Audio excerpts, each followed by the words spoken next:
जननीं शारदां देवीं रामकृष्णं जगद्गुरुं पादपद्मे तयो श्रित्वा प्रणमामि मुहुर्मुहुः।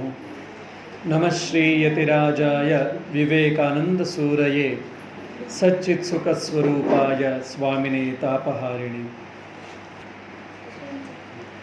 ಒಮ್ಮೆ ಒಬ್ಬ ಬುದ್ಧಿವಂತ ಒಂದು ರಾಜನ ಆಸ್ಥಾನಕ್ಕೆ ಬರ್ತಾನೆ. ಆ ರಾಜನ ಆಸ್ಥಾನದಲ್ಲಿ ಹಲವಾರು ಜನ ಪಂಡಿತರಿದ್ದರು. ಆ ರಾಜನ ಆಸ್ಥಾನಕ್ಕೆ ಬಂದಂತಹ ಈ ಪಂಡಿತ ಬುದ್ಧಿವಂತ ಹೇಳ್ತಾನೆ, ಸ್ವಾಮಿ, ನಾನು ನಿಮಗೊಂದು ಪ್ರಶ್ನೆಯನ್ನು ಇಡ್ತೀನಿ. ಆ ಪ್ರಶ್ನೆ ನಿಮ್ಗೇನಾದರೂ ಉತ್ತರ ಕೊಟ್ಟರೆ, ನೀವ್ಯಾರಾದರೂ ಆ ಪಂಡಿತ ನಿಮ್ಮಲ್ಲಿ ಯಾರು ವಿದ್ವಾಂಸಿದ್ದಲ್ಲ ಅವ್ರಿಗೆ ಉತ್ತರವನ್ನು ಕೊಟ್ಟರೆ ಅವನಿಗೆ ನನಗೆ ಸಾಕಷ್ಟು ನೂರಾರು ಬಿರುದು ಬಾವಲಿಗಳು ಬಂದಿದೆ, ಆ ಪ್ರೈಸಸ್ನ ಬಿರುದು ಬಾವಲಿಗಳನ್ನೆಲ್ಲ ಅವನು ಕೊಟ್ಬಿಡ್ತೀನಿ. ಇಲ್ಲ, ನಿಮ್ಮಲ್ಲಿ ಯಾರಾದರೂ ಆನ್ಸರ್ ಕೊಡಲಿಲ್ಲ ಅಂತಂದರೆ ನೀವು ಒಪ್ಕೊಂಡು ನಿಮ್ಮಲ್ಲಿ ಯಾರು ಬುದ್ಧಿವಂತರಿಲ್ಲ ಅಂತ ನಿಮ್ಮಲ್ಲಿ ಒಂದು 8-10 ಜನ ಇರುವಂಥ ಪಂಡಿತರಲ್ಲಿರುವಂಥ ಎಲ್ಲ ಬಿರುದು ಭಾವಗಳನ್ನು ನನಗೆ ಕೊಡಬೇಕು ಅಂತೇಳಿ ಒಂದು ಚಾಲೆಂಜನ್ನು ಹಾಕ್ತಾನೆ. ರಾಜನ ಹತ್ರ ಬಂದು ಕೇಳಿದಾಗ ರಾಜ ಅವ ಕೆಳಗಡೆ ಇರುವಂಥ ಮಂತ್ರಿಗಳು ಮತ್ತು ಹಲವಾರು ಜನ ವಿದ್ವಾಂಸರು ಆಸ್ಥಾನದಲ್ಲಿದ್ರಲ್ಲ ಅವ್ರ ಕಡೆ ಎಲ್ಲ ನೋಡ್ತಾರೆ. ವಿದ್ವಾಂಸರು ತಲೆ ಅಲ್ಲಾಡಿಸ್ತಾರೆ, ನಾವು ಆ ಪರೀಕ್ಷೆಗೆ ಸಿದ್ಧರಿದ್ದೇವೆ ಅಂತ.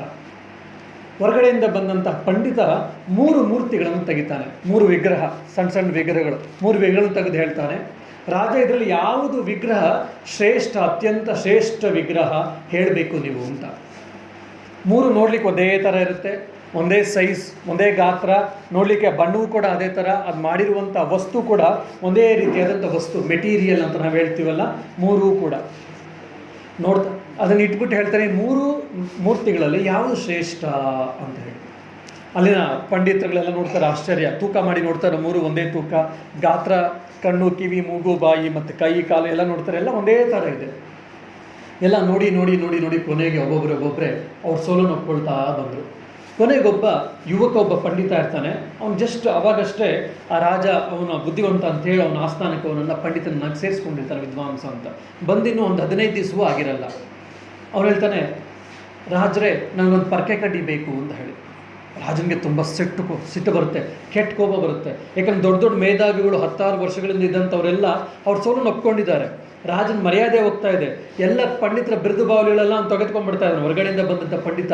ಆ ಸಮಯದಲ್ಲಿ ಪರ್ಕೆ ಕಡ್ಡಿ ಕೇಳಿದ್ರೆ ಹೆಂಗಾಗುತ್ತೆ? ಅವ್ನು ಹೇಳ್ತಾರೆ, ನಿಂಗೇನು ಮರ್ಯಾದೆ ಏನಾದರೂ ಇದೆಯೇನಪ್ಪ ಅಮ್ಮ, ಏನಾದರೂ ಯೋಚನೆ ಮಾಡ್ತಿದ್ದೆ, ಈ ತುಂಬು ಸಭೆಯಲ್ಲಿ ಏನು ಕೇಳ್ತಾ ಇದೆಯಾ ಅಂತ ಹೇಳಿ.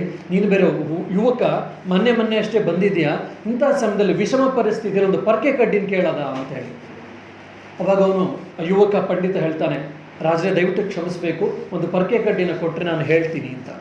ಸರಿ ಆಯಿತು, ಪರ್ಕೆ ಕಡ್ಡಿ, ಅದೇ ಪರ್ಕೆ ಕಡ್ಡಿನ ತಂದುಕೊಡಿ, ಇವನೇನು ಕಿಸಿತಾನೋ ನೋಡೋಣ ಅಂತೇಳಿ ಆ ಪರ್ಕೆ ಕಡ್ಡಿನ ತಂದುಕೊಡ್ತಾರೆ. ಪರ್ಕೆನೇ ತಂದುಕೊಡ್ತಾನೆ. ಒಂದು ಪರ್ಕೆ ಕೊಟ್ಬಿಟ್ಟು ತೆಂಗಿನ ಮರದ ಪರ್ಕೆನ ಏನು ಬೇಕಾದ್ರೂ ಮಾಡ್ಕೋ ಅಂತೇಳಿ ಆ ಪಂಡಿತನ ಹತ್ರ ಕೊಡ್ತಾನೆ. ಆ ಯುವಕ ಆ ತೆಂಗಿನ ಮರದ ಇದರಿಂದ ಗರಿಗಳಿಂದ ಮಾಡಿದಂಥ ಇದರಿಂದ ಒಂದು ಕಡ್ಡಿಯನ್ನು ತೆಗೆದುಕೊಳ್ತಾನೆ. ಮುಂದ್ಗಡೆ ಚೂಪಾಗಿರುತ್ತಲ್ಲ, ಆ ಒಂದು ಅರ್ಧ ಕಡ್ಡಿನ ಮುರಿತಾನೆ, ಒಂದು ಕಡೆ ಹಾಕ್ತಾನೆ, ಒಂದು ಕಡೆಯಿಂದ ಕಿವಿಗೆ ಹಾಕ್ತಾನೆ.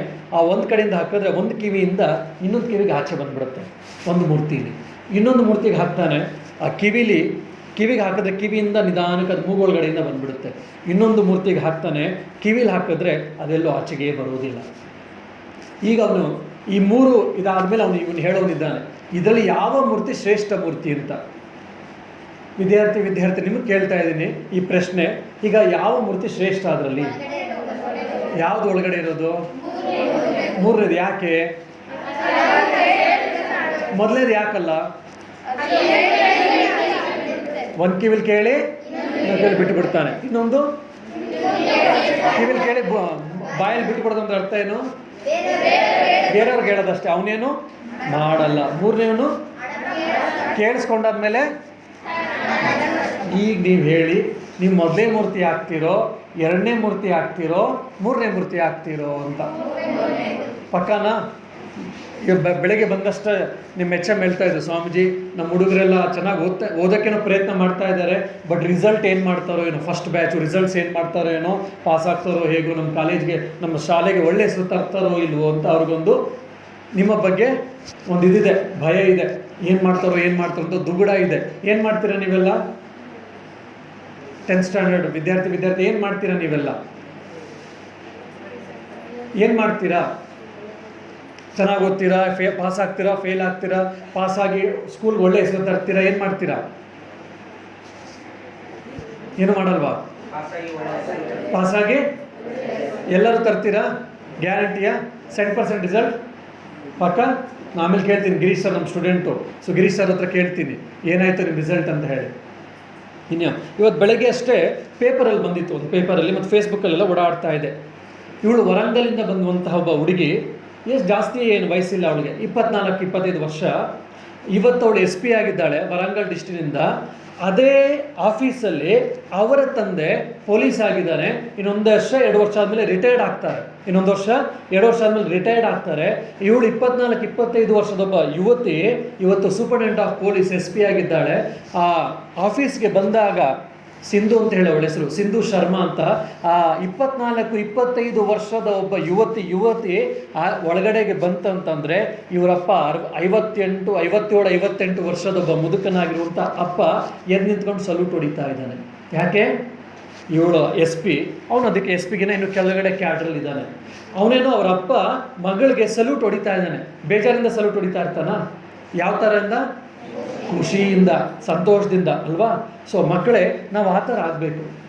ಅವನು ಕಷ್ಟಪಟ್ಟ ಹಗಲು ರಾತ್ರಿ ದುಡ್ದು ಮಗನಿಗೆ ದುಡ್ಡು ಓದಿಸ್ತಾ ಇದ್ದ. ಅವರಿಬ್ಬರು ಚೆನ್ನಾಗಿ ಓದ್ತಾ ಇದ್ದಾರೆ. ಸೊ ಇವಳು ಮಗಳು, ದೊಡ್ಡ ಮಗಳು, ಈ ಸಿಂಧು ಶರ್ಮಾ ಅಂತೇಳಿ ವರಂಗಲ್ ಆಂಧ್ರ ಪ್ರದೇಶದಲ್ಲಿ ಅದೊಂದು ದೊಡ್ಡ ನ್ಯೂಸ್ ಆಗಿದೆ. ನ್ಯೂಸ್ಗಳಲ್ಲೆಲ್ಲ ಬರ್ತಾ ಇದೆ, ತೆಲುಗು ನ್ಯೂಸ್ಗಳೆಲ್ಲ. ಆಂಧ್ರ ನ್ಯೂಸ್ ಯಾರಾದರೂ ನೀವು ನೋಡಿದ್ರೆ ಗೊತ್ತಾಗುತ್ತೆ.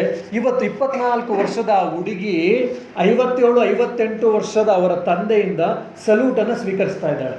ಒಂದು ಇಂಟರ್ವ್ಯೂ ಮಾಡಿದ್ರು, ನಿಮ್ಮಪ್ಪ ಸಲ್ಯೂಟನ್ನು ನಿಮ್ಗೆ ಹೊಡಿತಾರಲ್ಲ, ನಿಮ್ಗೆ ಏನು ಅನಿಸುತ್ತೆ ಅಂತ. ನಾನು ಹೇಳ್ತೀನಿ ಸಂತೋಷ ಆಗುತ್ತೆ. ಅಲ್ಲ, ನಿಮ್ಮಪ್ಪ ನಿಮ್ಗೆ ಸಲ್ಯೂಟ್ ಹೊಡಿತಾ ಇಲ್ಲ, ಬೇಜಾರಾಗಲ್ವಾ ಅಂತ. ನಮ್ಮಪ್ಪ ನನಗೆ ಸಲ್ಯೂಟ್ ಹೊಡಿತಾ ಇಲ್ಲ, ಆ ಒಂದು ಸ್ಥಾನಕ್ಕೆ ಸಲ್ಯೂಟ್ ಹೊಡಿತಾ ಇದ್ದಾರೆ ಅಂತ. ಆದರೆ ಮನೇಲಿ ನಾವಿಬ್ಬರು, ಅಪ್ಪ ಮತ್ತು ಮಗಳು ತುಂಬ ಅನ್ಯೋನ್ಯವಾಗಿರ್ತೀವಿ, ತಮಾಷೆ ಮಾಡ್ತೀವಿ, ಆಟ ಆಡ್ತಾ ಇರ್ತೀವಿ. ಅಲ್ಲಿ ನಮ್ಮ ಅಪ್ಪ ಏನು ಹೇಳ್ತಾರೋ ಅದು ನಾನು ಕೇಳ್ತೀನಿ. ಆದರೆ ಆಫೀಸಿಗೆ ಬಂದಾಗ ನಾನು ಸೂಪರಿಂಟೆಂಡೆಂಟ್ ಆಫ್ ಪೊಲೀಸ್ SP ಆಗಿರ್ತೀನಿ. ನಮ್ಮ ತಂದೆ ಅಲ್ಲಿ ಅವರು ಏನು ಕೆಲಸ ಮಾಡಬೇಕು ಆ ಕೆಲಸವನ್ನು ಮಾಡ್ತಿರ್ತಾರೆ. ಹಾಗಾಗಿ ಮನೇಲಿ ನಾವು ಅಪ್ಪ ಮಕ್ಕಳು, ಇಲ್ಲಿ ಮಾತ್ರ ನನ್ನ ಆಫೀಸರು, ನನ್ನ ಅಸಿಸ್ಟೆಂಟ್ ಆಫೀಸರ್ ಆಗಿ ನಾವು ಕೆಲಸ ಮಾಡ್ತಾ ಇದ್ದೀವಿ ಅಂತೇಳಿ TV ಇಂಟರ್ವ್ಯೂಲೆಲ್ಲ ಕೊಟ್ಟರು. ನೋಡಿ, ಇವತ್ತೆಲ್ಲರ ಎದುರಿಗೆ ಅವರಪ್ಪನೂ ಕೇಳಿದ್ರು, ಏನು ನಿಮ್ಮ ಮಗಳಿಗೆ ನೀವು ಸಲ್ಯೂಟ್ ಹೊಡಿತಿರಲ್ಲ, ನಿಮಗೆ ಬೇಜಾರಾಗಲ್ವಾ ಅಂತ. ಅವರಪ್ಪ ಕಣ್ಣಲ್ಲಿ ನೀರು ಹಾಕ್ಕೊಂಡು ಹೇಳ್ತಾ ಇದ್ದಾರೆ. TV ಇಂಟರ್ವ್ಯೂ ನೋಡಿದ್ರೆ ಗೊತ್ತಾಗುತ್ತೆ, ಫೇಸ್ಬುಕ್ಕಲ್ಲೆಲ್ಲ.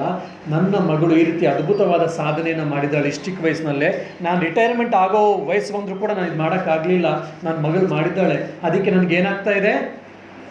ಸಂತೋಷ ಆಗ್ತಾ ಇದೆ, ಖುಷಿ ಆಗ್ತಾ ಇದೆ ಅಂತ. ಇಂತಹ ಸಂತೋಷದ ಕಣ್ಣೀರನ್ನು ಈ ಉಮಾಶಂಕರ್ ಅಂತ ಏನು ಆ ಸಿಂಧು ಶರ್ಮಾ ಅವರ ತಂದೆ ಉಮಾಶಂಕರ್ಗೆ ಕಣ್ಣಲ್ಲಿ ನೀರು ಬರ್ಸಿದ್ರು. ಎಂಥ ಕಣ್ಣೀರದು? ಆನಂದದ ಕಣ್ಣೀರು, ಸಂತೋಷದ ಕಣ್ಣೀರು. ಮಕ್ಕಳೇ, ಅಂಥ ಆನಂದದ ಕಣ್ಣೀರನ್ನ, ಸಂತೋಷದ ಕಣ್ಣೀರನ್ನ ನೀವು ಕೂಡ ನಿಮ್ಮ ತಂದೆ ತಾಯಿಗೆ ಬರೆಸಬೇಕು ಅಲ್ವಾ? ಯುಗಾದಿಗೆ ಎಷ್ಟೋ ಸಲ ನಿಮ್ಮ ಅಪ್ಪ ಅಮ್ಮ ಬಟ್ಟೆ ತೆಗೆದುಕೊಳ್ಳಲ್ಲ. ದಸರಾ ಬರ್ತಾ ಇದೆ, ತೆಗೆದುಕೊಂಡಿರಲ್ಲ. ಗಣಪತಿ ಹಬ್ಬ ಬರ್ತಾ ಇದೆ, ತೆಗೆದುಕೊಂಡಿರಲ್ಲ. ಅಪ್ಪ ಹಳೆ ಸೈಕಲು, ಹಳೆ ಮೊಪೆಡಲ್ಲೇ ಓಡಿಸ್ತಾ ಇರ್ತಾರೆ. ಯಾಕೆ? ನನ್ನ ಮಗಳು ಇವತ್ತು SLCಗೆ ಹೋಗಿದ್ದಾರೆ, ನಾಳೆ PUಗೆ ಹೋಗ್ತಾರೆ, ಆಮೇಲೆ ಡಿಗ್ರಿಗೆ ಹೋಗ್ತಾರೆ, ಇಲ್ಲ BE ಇಂಜಿನಿಯರಿಂಗ್ ಮಾಡ್ಬೋದು, ಡಾಕ್ಟ್ರ್ ಮಾಡ್ಬೋದು, ಇನ್ನೂ ದೊಡ್ಡ ಓದ್ಬೋದು. ನಾವಂತೂ ಓದಲಿಲ್ಲ, ನಮ್ಮ ಮಕ್ಕಳಾದ್ರೂ ಚೆನ್ನಾಗಿ ಓದಲಿ ಅಂತ ಅವ್ರ ಹೊಟ್ಟೆ ಬಟ್ಟೆಯನ್ನು ಕಟ್ಟಿ ಅವ್ರು ಉಪವಾಸ ಇದ್ದು ಎಷ್ಟೋ ಬಾರಿ ಹರಿದೋಗಿರೋ ಸೀರೆಲ್ಲ, ಹಳೆ ಸೀರೆಯನ್ನೇ, ಹಳೆ ಬಟ್ಟೆನೇ ಹಾಕ್ಕೊಂಡು ಅಪ್ಪ ಅಮ್ಮ ಕಷ್ಟಪಟ್ಟು ನಿಮ್ಮ ಮೇಲೆಲ್ಲ ಆಸೆಗಳನ್ನು ಇಟ್ಕೊಂಡು ನಿಮ್ಮನ್ನು ಈ ರೀತಿಯಾದ ಒಳ್ಳೆ ಆದರ್ಶ ವಿದ್ಯಾಲಯಕ್ಕಿಂತ ಒಳ್ಳೆ ಪ್ರತಿಷ್ಠಿತವಾದ ಶಾಲೆಗೆ, ಕಾನ್ವೆಂಟ್ಗೆ ಕಳಿಸ್ತಾ ಇರ್ತಾರೆ ಅಲ್ವಾ? ನಾವು ನೋಡಿದ್ರೆ ಅಪ್ಪ ಆಂಡ್ರಾಯ್ಡ್ ಮೊಬೈಲ್ ಬೇಕು, ಇಲ್ಲ ಆಟ ಆಡಬೇಕು, ತಮಾಷೆ ಮಾಡಬೇಕು, ಕೂಗಾಡಬೇಕು, ಚೀರಾಡಬೇಕು, ಗಲಾಟೆ ಮಾಡಬೇಕು ಅನ್ನೋದ್ರಲ್ಲಿ ಹೆಚ್ಚಿನ ಸಮಯ ನಾವು ಕಳೀತಾ ಇರ್ತೀವಿ. ಬೆಳಗ್ಗೆ ಎದ್ದೋಳು 10ನೇ ಕ್ಲಾಸ್, ಈಗ ಪಬ್ಲಿಕ್ ಎಕ್ಸಾಮ್ ಇದೆ, 6 ಗಂಟೆ ಆಯಿತು, ಎದ್ದೋಳು ಮಗಳೇ ಅಂತಂದರೆ ಇನ್ನೊಂದು ಸ್ವಲ್ಪ ಮಲಿಕೊಳ್ಬೇಕು ಅಂತ ನಾವು ಹೇಳ್ತಾ ಇರ್ತೀವಿ. ನಮ್ಮ ಅಪ್ಪ ಅಮ್ಮ ನಮಗೋಸ್ಕರ ಎಷ್ಟು ಕಷ್ಟಪಡ್ತಾ ಇದ್ದಾರೆ. ಅವ್ರು ಊಟ ಬಟ್ಟೆಗೆ ಯೋಚನೆ ಮಾಡ್ತಾ ಇಲ್ಲ, ಹಳೆ ಬಟ್ಟೆಗಳು ಹಾಕ್ಕೊಂಡಿರ್ತಾರೆ, ಹಳೆ ಮೊಬೈಲು, ಹಳೆ ವೆಹಿಕಲ್ಲೇ ಅಪ್ಪ ಅಮ್ಮ ಓಡಿಸ್ತಾ ಇದ್ದಾರೆ. ಆದರೆ ನಾವು ಆರಾಮಾಗಿದ್ದೀವಲ್ಲ ಮಕ್ಕಳೇ? ನೋಡಿ, ಆ ಸಿಂಧು ಶರ್ಮಾ, ಆ ಉಮಾಶಂಕರ್ ಅವರ ಅಪ್ಪ ಉಮಾಶಂಕರ್ ಕಣ್ಣಲ್ಲಿ ನೀರು ಬರೆಸಿದ್ರು, ಆ ಸಂತೋಷದ ಕಣ್ಣೀರು. ಅಂತಹ ಸಂತೋಷದ ಕಣ್ಣೀರನ್ನು, ತೃಪ್ತಿಯ ಕಣ್ಣೀರನ್ನು, ಆನಂದದ ಕಣ್ಣೀರನ್ನು ನಾವೆಲ್ಲ ಬರೆಸಬೇಕು. ಈ 10ನೇ ಕ್ಲಾಸ್ ನೀವೆಲ್ಲ ಇದ್ದೀರಲ್ಲ, ಇವತ್ತು ನಾಳೆ ಒಳ್ಳೆ ರಿಸಲ್ಟ್ ತಂದು 80%, 80%, 90% ಎಲ್ಲ ತೆಗೆದು ಗುಂಡ್ಲುಪೇಟೆ ಇಲ್ಲ ಮೈಸೂರು ಡಿಸ್ಟಿಕ್ಗೆ ಫಸ್ಟ್ ಬಂದು ನೀವೆಲ್ಲ ನಾಳೆ ಪ್ರತಿಭಾ ಕಾರಂಜಿ, ಇದೇ ಆದರ್ಶ ವಿದ್ಯಾಲಯದಲ್ಲಿ ಮುಂದಿನ ವರ್ಷ ಪ್ರತಿಭಾ ಕಾರಂಜಿ ಇದ್ದಾಗ ನಿಮ್ಮನ್ನು, ನಿಮ್ಮ ತಂದೆ ತಾಯಿನ ಕರೆಸಿ ಎಲ್ಲರ ಮಧ್ಯದಲ್ಲಿ ನಿಮ್ಗೊಂದು ಸನ್ಮಾನ ಮಾಡೋದು ಎಷ್ಟು ಚೆನ್ನಾಗಿರುತ್ತಲ್ವ? ನಿಮ್ಮ ತಂದೆ ತಾಯಿಗೆ ಎಷ್ಟು ಚೆನ್ನಾಗಿ ಅನ್ಸುತ್ತಲ್ವ? ಆದರ್ಶ ವಿದ್ಯಾಲಯದ ಮೇನ್ ರೋಡ್ ಹತ್ರ ಫ್ಲೆಕ್ಸ್ ಬೋರ್ಡಲ್ಲಿ ಆದರ್ಶ ವಿದ್ಯಾಲಯದಲ್ಲಿ ಟಾಪ್ ಸ್ಕೋರರ್ಸ್ ಅಂತೇಳಿ 10 ಜನ ಟಾಪ್ ಸ್ಕೋರರ್ಸ್ ನೀವು ಅಂತ ಹೇಳಿ ಹಾಕೋದು ಎಷ್ಟು ಚೆನ್ನಾಗಿರುತ್ತೆ.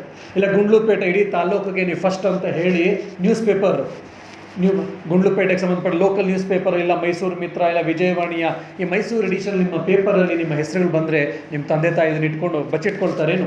ನ್ಯೂಸ್ ಪೇಪರ್ನ ಕಟಿಂಗ್ ಮಾಡಿ ಎಲ್ಲರಿಗೂ ತೋರಿಸ್ತಾರಲ್ವಾ? ಎಲ್ಲರೂ ವಾಟ್ಸಪ್ಪಲ್ಲಿ ಫೇಸ್ಬುಕ್ಕಲ್ಲ ನನ್ನ ಮಗ ಹಿಂಗೆ ಮಾಡಿದ್ರು, ನನ್ನ ಮಗಳು ಹಿಂಗೆ ಮಾಡಿದ್ರು ಅಂತೇಳಿ ಹೇಳಿ ಹೆಮ್ಮೆಯಿಂದ ಹೇಳ್ಕೊಳ್ತಾರೆ. ಅಂಥ ಸಾಧನೆಯನ್ನು ನಾವೆಲ್ಲ ಮಾಡಬೇಕು ಮಕ್ಕಳೇ. ಅದಕ್ಕೆ ನಾವೇನು ಮಾಡಬೇಕು ಅಂದರೆ ಒಂದು ಒಳ್ಳೆ ಆಸೆನ ಬೆಳೆಸ್ಕೊಳ್ಬೇಕು.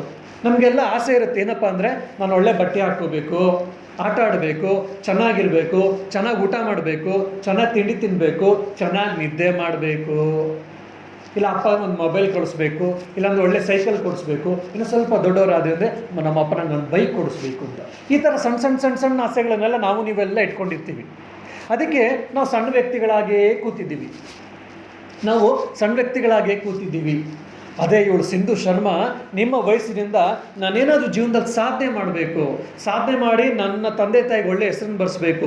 ನಮ್ಮ ಊರಿನ ಹೆಸರು ಆ ವರಂಗಲ್ ಪ್ರಾಂತದ ಒಂದು ಸಣ್ಣ ಹಳ್ಳಿಯಿಂದ ಬಂದ ಒಂದು ಸಣ್ಣ ಜಾಗದಿಂದ ಬಂದಿರುವಂಥ ಸಿಂಧು ಶರ್ಮಾ, ನನ್ನ ಹಳ್ಳಿ, ನನ್ನ ಶಾಲೆ ಶಿಕ್ಷಕಿಯರು, ನನ್ನ ತಂದೆ ತಾಯಿ ಹೆಸರು ಇಡೀ ಆಂಧ್ರ ಪ್ರದೇಶಗೆಲ್ಲ ತೆಲಂಗಾಣಕ್ಕೆ ಗೊತ್ತಾಗಬೇಕು ಅಂತೇಳಿ ಅವಳು ನಿಮ್ಮ ವಯಸ್ಸಿನಲ್ಲಿ ಒಂದು ಸಂಕಲ್ಪವನ್ನು ತೊಟ್ಟಳು, ಆಲೋಚನೆಯನ್ನು ಮಾಡಿದ್ಲು. ಹಾಗಾಗಿ ಅವಳು ಕಷ್ಟಪಟ್ಟು ಓದಲಿಲ್ಲ, ಇಷ್ಟಪಟ್ಟು ಓದಿದ್ಲು. ಏನು ಮಾಡಿದ್ಲು ಅವಳು? ಇಷ್ಟಪಟ್ಟು. ನೀವೇನು ಮಾಡ್ತಿರ್ತೀರಾ? ಕಷ್ಟಪಟ್ಟು ಓದ್ತಾ ಇರ್ತೀರಾ. ಅವಳು ಇಂಟರ್ವ್ಯೂಲಿ ನೋಡಿದ್ರೆ ನೀವು ತುಂಬ ಕಷ್ಟಪಟ್ಟು ಓದಿರ್ತೀಯಲ್ಲಮ್ಮ ಹಲವಾರು ಗಂಟೆ ಅಂತ. ನಾನು IPS ಆಫೀಸರ್ ಆಗಬೇಕಂತಂದರೆ 10, 12, 14 ಗಂಟೆಗಳ ಕಾಲ ನಾನು ಓದಿದೆ, ಆದರೆ ನಾನು ಕಷ್ಟಪಟ್ಟು ಓದಲಿಲ್ಲ.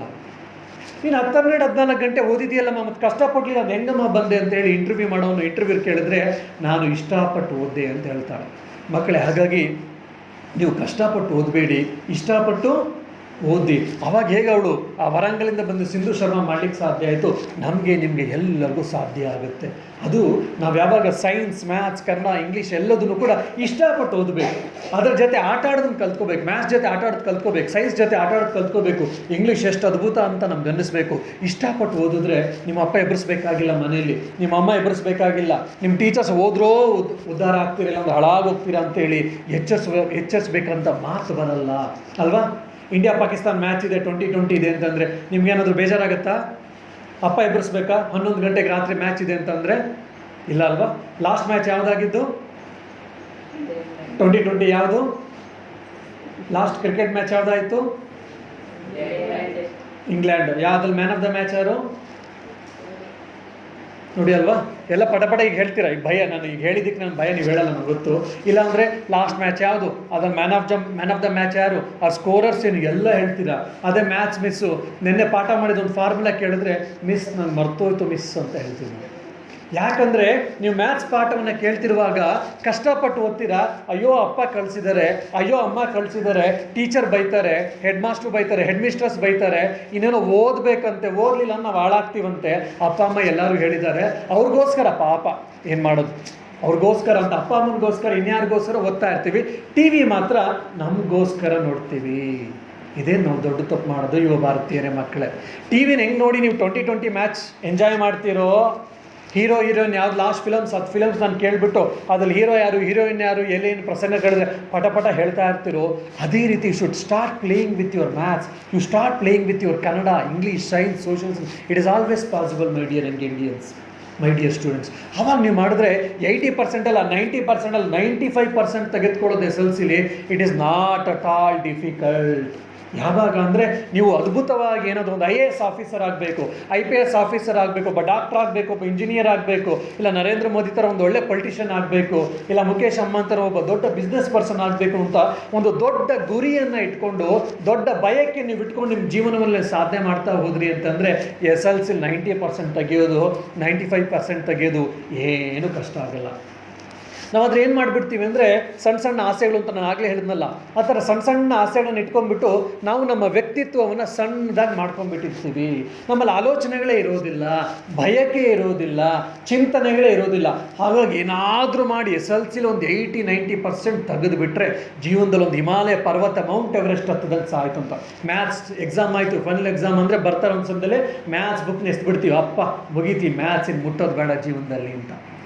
ಯಾಕೆಂದರೆ ಪುಸ್ತಕಗಳನ್ನೆಲ್ಲ ನಾವು ಹೊರೆಯಾಗಿ ತೆಗೆದುಕೊಳ್ತೀವಿ. ಫಸ್ಟ್ ರ್ಯಾಂಕ್ ಬಂದಿರೋನು ಕೇಳಿ ನಿಂಗೆ ಮ್ಯಾಥ್ಸ್ ಕಷ್ಟ ಆಯಿತು ಅಂದರೆ ಇಲ್ಲ ಅಂತ ಹೇಳ್ತಾನೆ. ಮ್ಯಾಥ್ಸ್ ಓದೋವಾಗ ನಿಂಗೆ ಬೋರ್ ಹೊಡಿತಾ ಇಲ್ಲ. ಸೈನ್ಸ್ ಓದೋವಾಗ ಸೋಷಿಯಲ್ ಸೈನ್ಸ್ ಓದ್ತಿರುವಾಗ ನಿಂಗೆ ನಿದ್ದೆ ಬಂತ ಅಂದರೆ ನಿದ್ದೆ ಬರಲಿಲ್ಲ, ರಾದರ್ ಐ ವಾಸ್ ಎಂಜಾಯಿಂಗ್ ಅಂತ ಹೇಳ್ತಾರೆ. ಆ ಪುಸ್ತಕಗಳನ್ನು, ಆ ಜ್ಞಾನದ ರಾಶಿ ಅಂತ ನಾವೇನು ಕರಿತೀವಲ್ಲ, ಆ ಜ್ಞಾನದ ರಾಶಿ ಅವನಿಗೆ ಹೊರೆಯಾಗಿರಲಿಲ್ಲ ಮಕ್ಕಳೇ, ಬದಲಾಗಿ ಅದನ್ನು ಆಟ ಆಡ್ತಾ ಇದ್ದ, ಆನಂದ ಪಡ್ತಾ ಇದ್ದ. ಹಾಗಾಗಿ ಯಾವ ವಿದ್ಯಾರ್ಥಿಯಾಗಲಿ ವಿದ್ಯಾರ್ಥಿನಿಯಾಗಲಿ ಅವರು ಒಳ್ಳೆ ರ್ಯಾಂಕ್ ಬರಲಿಕ್ಕೆ ಸಾಧ್ಯ ಆಗುತ್ತೆ, ಒಳ್ಳೊಳ್ಳೆ ಮಾರ್ಕ್ಸ್ ತೆಗಿಲಿಕ್ಕೆ ಸಾಧ್ಯ ಆಗುತ್ತೆ, ಜೀವನದಲ್ಲಿ ಮುಂದೋಗ್ಲಿಕ್ಕೆ ಸಾಧ್ಯ ಆಗುತ್ತೆ. ಆದರೆ ನಾವು ನಮ್ಮ ಪಠ್ಯ ಪುಸ್ತಕಗಳನ್ನು, ಟೆಕ್ಸ್ಟ್ ಬುಕ್ಸ್ನ, ಕ್ಲಾಸ್ ವರ್ಕ್ಸ್ನ, ಇಲ್ಲ ನಮ್ಮ ಪೀರಿಯಡ್ಗಳನ್ನು, ನಮ್ಮ ಸ್ಕೂಲ್ ಲೈಫನ್ನು ನಾವು ಹೊರೆಯಾಗಿ ಭಾವಿಸ್ತಾ ಇರ್ತೀವಿ. ನಿಮ್ಮ ಮಂಡಿಲೆಲ್ಲ ಹೋದ್ರಿಂದ ತರಕಾರಿ ಇದರಲ್ಲೆಲ್ಲ ಕೂಲಿ ಕೆಲಸ ಮಾಡ್ತಿರ್ತಾರಲ್ಲ, 20 kg 40 kg 50 kg ಮೂಟೆ ಎತ್ಕೊಂಡು ಹೋಗ್ತಿರ್ತಾರೆ. ಅವ್ನಿಗೇನು ಆರಾಮಾಗಿ ಎತ್ಕೊಂಡು ಹೋಗ್ತಿರ್ತಾರೆ, ನಾವು ಭಾರ ಅನಿಸ್ತಾ ಇರುತ್ತೆ. ಆ ಥರ ನಮಗೆ ಸೈನ್ಸ್, ಮ್ಯಾಥ್ಸ್, ಇಂಗ್ಲೀಷ್ ನಾವು ಭಾರವಾಗಿ ತೊಗೊಂಡ್ಬಿಟ್ಟಿದ್ದೀವಿ. ಹಾಗಾಗಿ ನಮಗೇನು ಎಂಜಾಯ್ ಮಾಡೋಕ್ಕೆ ಆಗ್ತಾ ಇಲ್ಲ ಅಲ್ವಾ? ಫಾರ್ ಎಕ್ಸಾಂಪಲ್, ನಿಮಗೆ ಇಂಗ್ಲೀಷಲ್ಲಿ ತುಂಬ ಭಯ ಇರುತ್ತೆ ಹಳ್ಳಿಯಿಂದ ಬಂದವ್ರಿಗೆ. ಫಿಯರ್ ಅಂತ ಒಂದು ಪದ. ಫಿಯರ್ ಅಂದರೆ ಏನರ್ಥ? ಭಯ. ಅದ್ರ ಫುಲ್ ಫಾರ್ಮ್ ಏನು ಫಿಯರ್ದು? ಇದು ಇಂಗ್ಲೀಷ್ ಟೆಕ್ಸ್ಟ್ ಬುಕ್ಕಲ್ಲಿ ಸಿಗಲ್ಲ ನಿಮಗೆ, ನಾನೇ ಆಲೋಚನೆ ಮಾಡಿ ಹೇಳ್ತಾ ಇರೋದು. ಫಿಯರ್, FEAR, ಫಿಯರ್ ಅಂತ. ಫಿಯರ್ಗೆ ಏನು ಮೀನಿಂಗು? ಭಯ ಅಂತಂದ್ರಿ. ಫಿಯರ್ಗೆ ಫುಲ್ ಫಾರ್ಮ್ ಏನು? ಯಾರಾದ್ರೂ ಹೇಳ್ತೀರಾ? ಗೊತ್ತಾ ಯಾರಿಗಾದ್ರು? ನೋಡಿ, forget everything and run away. ಏನು? Forget everything and run away. FEAR, forget everything and run away. ನಾವು ಭಯ ಪಡ್ಕೊಂಡು ಎಲ್ಲ ಓಡೋಗ್ಬಿಡೋದು, ಇದನ್ನು ನಾವೆಲ್ಲ ಮಾಡ್ತಾ ಇರ್ತೀವಿ ಸಾಮಾನ್ಯ. ಇದು ಒಂದು ಫಿಯರ್ಗೆ ಒಂದು ಅರ್ಥ, ಅದಕ್ಕೆ ಭಯ, ನಾವು ಓಡೋಗ್ತೀವಿ. ಇನ್ನೊಂದು ಅರ್ಥ ಫಿಯರ್ಗೆ ಏನಪ್ಪ ಅಂದರೆ ಫೇಸ್ ಎವ್ರಿಥಿಂಗ್ ಆ್ಯಂಡ್ ರೈಸ್. ಏನು? Face everything and rise. ನೋಡಿ, ಇದು ಯಾವಾಗ ಆಗುತ್ತೆ ಅಂದರೆ, I love English, I play with English, ಅದಕ್ಕೆ ನಮ್ಗೆ ಇದೆಲ್ಲ ಗೊತ್ತಾಗ್ತಾ ಇರುತ್ತೆ. ಒಂದು ಫಿಯರ್ಗೆ face everything and run away, ಇನ್ನೊಂದು forget everything forget everything and run away, ಇನ್ನೊಂದು ಫೇಸ್ ಎವ್ರಿಥಿಂಗ್ ಆ್ಯಂಡ್ ರೈಸ್. ಇದೆಲ್ಲ ಯಾವಾಗ ಆಗುತ್ತಪ್ಪ ಅಂದರೆ, ನೀವು ಲ್ಯಾಂಗ್ವೇಜ್ ಜೊತೆ ಆಟ ಆಡಿದಾಗ, ಸೈನ್ಸ್ ಜೊತೆ ಆಟ ಆಡಿದಾಗ. ಇದೇ ಥರ ಮ್ಯಾಥ್ಸ್ ಪಜಲ್ಸ್, ಇನ್ನೂ ಇಂಗ್ಲೀಷ್ ಪಜಲ್ಸ್ ಎಲ್ಲ ನೀವು ಬೇಕಾದಷ್ಟು ನಾನು ಹೇಳ್ಕೊಡ್ಬೋದು. ಫ್ಯಾಮಿಲಿ ಅಂತ ಹೇಳ್ತೀವಲ್ಲ, ನಮ್ಮ ಕುಟುಂಬವನ್ನು ಫ್ಯಾಮಿಲಿ ಅಂತ ಹೇಳ್ತೀವಲ್ಲ, ಫ್ಯಾಮಿಲಿ ಫುಲ್ ಫಾರ್ಮ್ ಏನು? ಫ್ಯಾಮಿಲಿ ಸ್ಪೆಲ್ಲಿಂಗ್ ಏನು?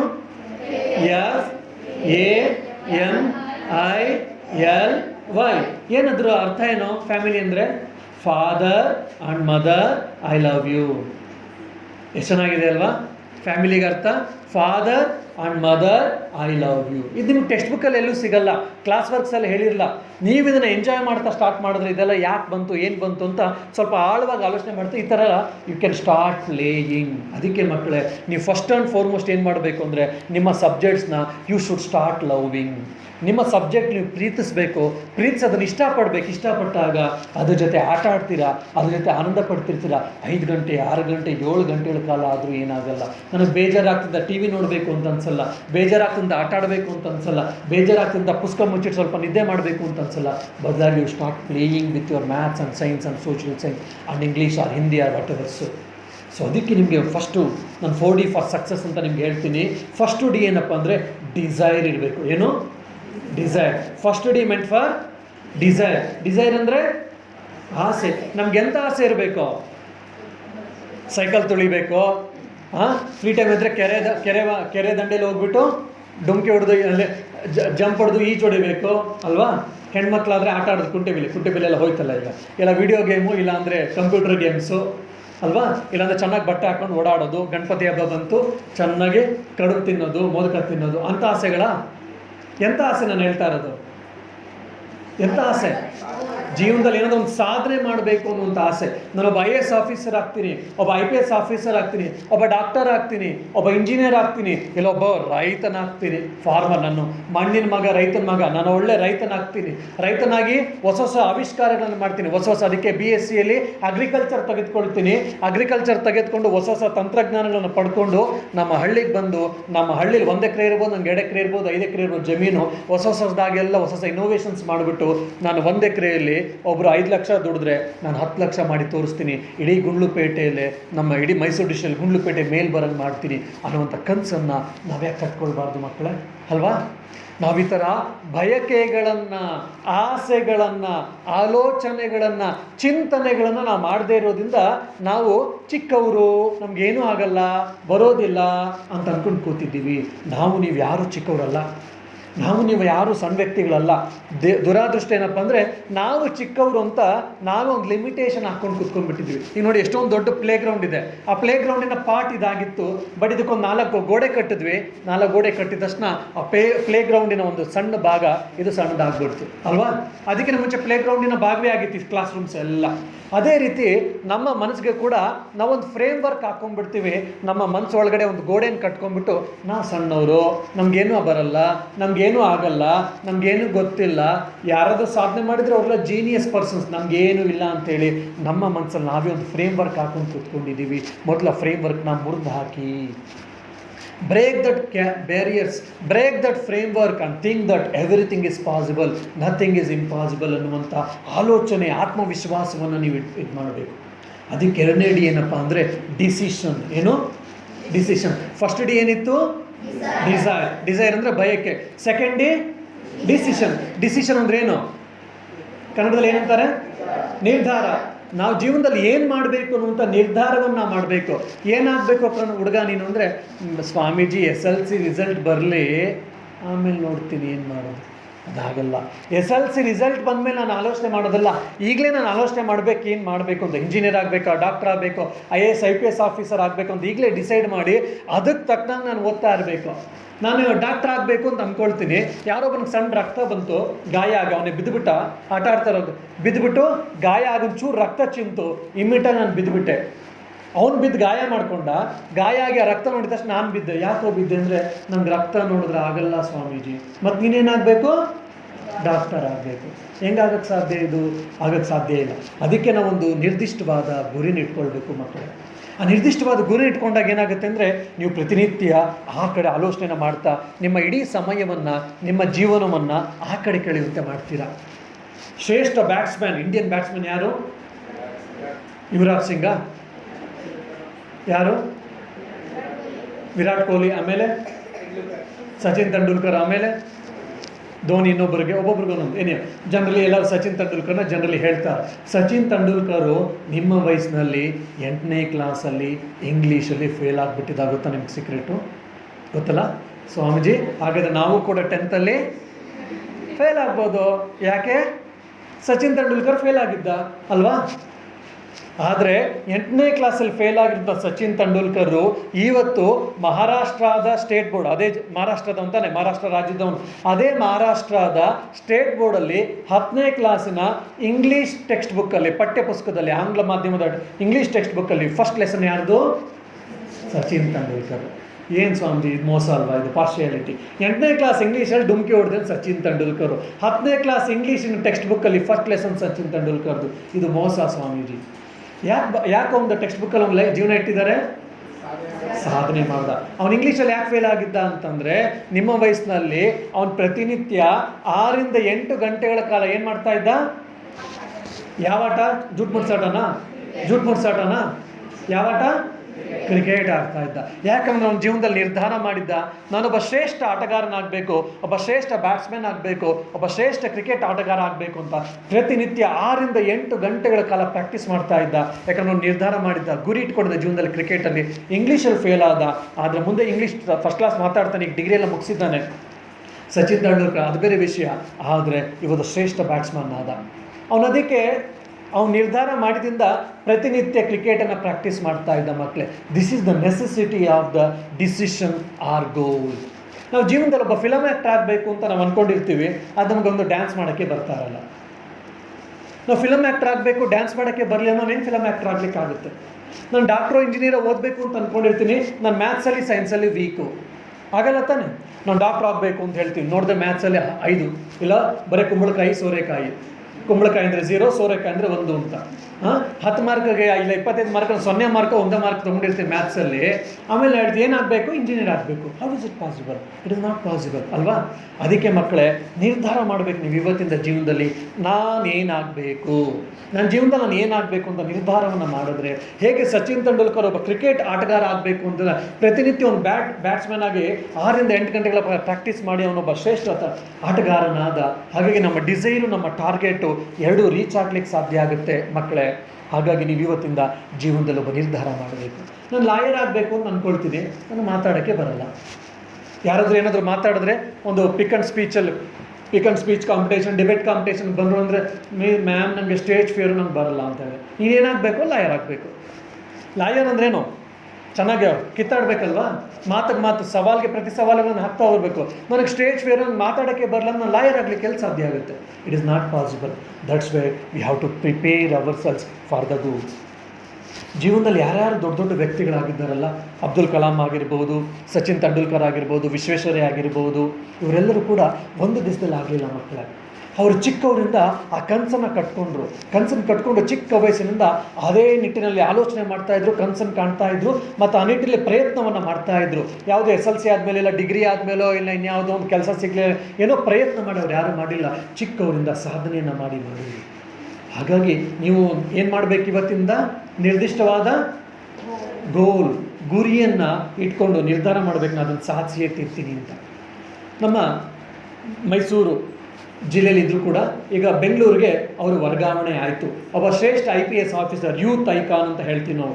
ಫೇಸ್ಬುಕ್ಕಲ್ಲಿ ಅವ್ರ ಬಗ್ಗೆ ಎಲ್ಲ ಮತ್ತು ವಾಟ್ಸಪ್ಪಲ್ಲೆಲ್ಲ ಅವ್ರ ಬಗ್ಗೆ ಹರಿದಾಡುತ್ತೆ. ಯಾರು? ರವಿ ಡಿ ಚನ್ನನ್ ಅವರು. ನಿಮ್ಮ ವಯಸ್ಸಿನಲ್ಲಿ ಏನು ಮಾಡ್ತಾಯಿದ್ರು ಗೊತ್ತಾ? ನಿಮಗೆ ಗೊತ್ತಾ ಯಾರು ರವಿ ಡಿ ಚನ್ನನ್ ಯಾರು ಅಂತ? ಗೊತ್ತಲ್ವಾ? ಯಂಗೆಸ್ಟ್ IPS ಆಫೀಸರ್, ನಮ್ಮ ಕರ್ನಾಟಕದ ಹೈಯೆಸ್ಟ್ ಆಫೀಸರ್. ನಿಮ್ಮ ವಯಸ್ಸಲ್ಲಿ ಏನು ಮಾಡ್ತಾಯಿದ್ರು ಗೊತ್ತಾ ಯಾರಿಗಾದ್ರು? ಅವರು ಬಡವರು, ನಿಮ್ಮ ತಂದೆ ತಾಯಿ ನಿಮ್ಮನ್ನ ಆರಾಮಾಗಿ ಶಾಲೆ ಕಾಲೇಜಿಗೆ ಕಳಿಸ್ತಾರೆ.